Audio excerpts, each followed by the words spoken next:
So another thing I do in these conversations, and this is me talking as a data leader, right?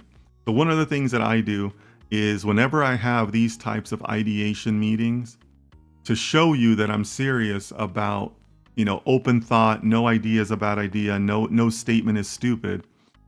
One, nobody above me attends that meeting. So my boss, in other words, your boss's boss, does not attend the meeting, right? I do that explicitly because that way people can talk freely and not feel embarrassed and not feel stupid, right? And two, we also agree that nothing goes outside of the ideation discussion, right? So you can't say, oh, so and so said something so dumb in that meeting last week or whatever, right? Because what we don't want to do is we don't want to kill the openness of thought. We don't want to kill somebody saying, oh, well, I shouldn't say that idea because people think that idea sounds dumb, right? So I'm giving you guys this background because it's really important to understand, one, how freely you should be talking, right? Because you can't have innovative ideas unless people say some crazy things every once in a while, right? And two, it's also a professional level of respect that we have to give each other as scientists, right? Because this is a scientific profession, right? So we have to respect each other as professionals when you go through these types of ideation meetings. Okay. And then the last bullet point: some ideas might need scoping before a decision is made, and those are times when you might also have to develop code for this. And that comes back to maybe some of the data collection side. Or maybe we need to do some data collection and some EDA, right? Maybe the client gives you some initial data. Or, maybe like for somebody like a private equity, they have access to a lot of reports or private financial feeds. So maybe they give you access to a financial feed that we've never seen before because that's, it was like a private subscription or something, right? So there are times where you might come up with an idea and say, hey, I bet we can do this. And then it's like, okay, well, maybe we should take the next 3-4 days to figure out if that's a valid data pipeline and what it would take to fill that pipeline and do some basic EDA, right? So that's why I said that there's an asterisk on that statement, because we can talk things out, but sometimes you have to delay a decision and say, okay, to Fatima's point earlier about splitting up the work, you might say, okay, yeah, we have 4 great ideas, but 2 of them, we need to invest 3 days in people figuring out if that's actually a viable option or not, right? So that happens too. So speaking to the last point on here, just because it's an ideation phase doesn't mean we won't be writing code or we'll just be talking.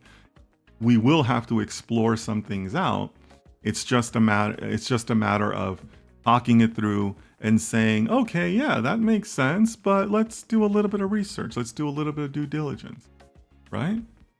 So that's really the point of the phase that I'd like to focus on for today, right? And that's really what I'd like to do for, however long we want to do it for the next, while we're together for this session. So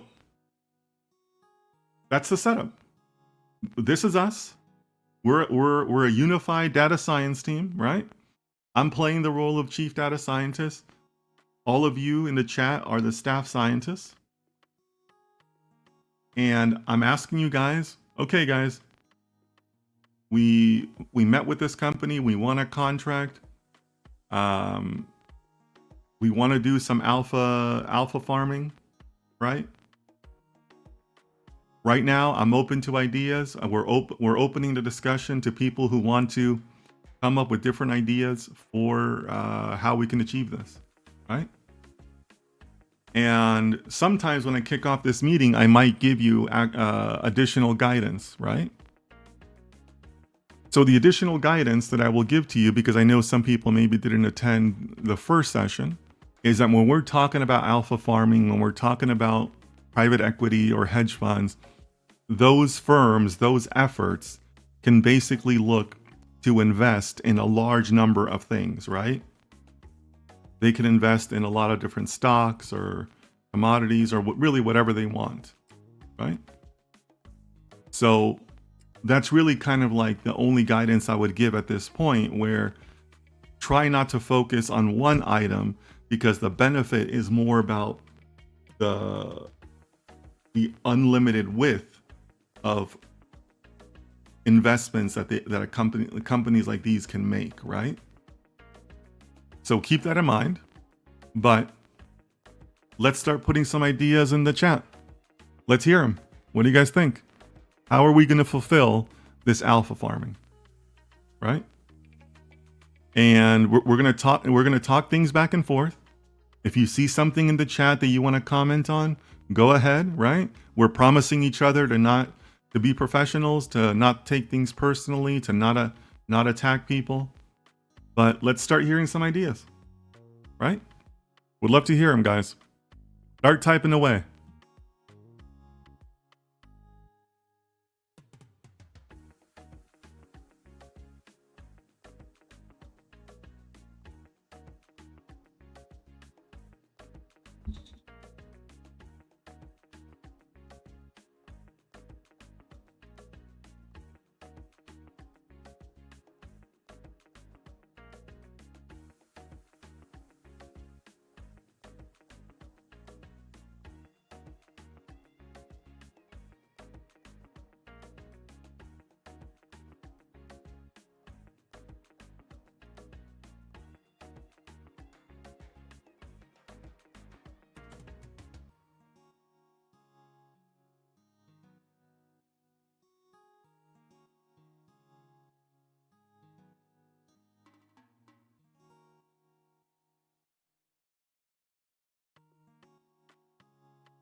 Okay.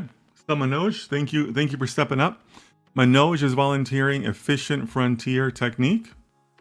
Okay. Manoj, if you'd like, would you like to give us the elevator pitch on that? What does the efficient frontier technique mean to you? And if you want to give us an example of how it could relate to this project, I'd appreciate it. What do you think? And remember, guys, there's no bad answers, right?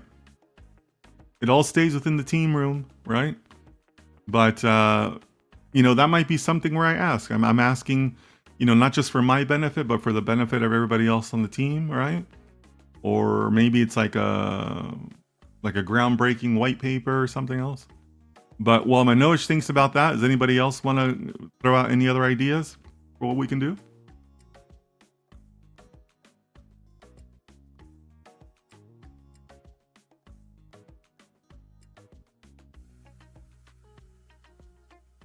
And meanwhile, I promised us to keep track of stories, right? Because that way you can kind of see how things come up, right?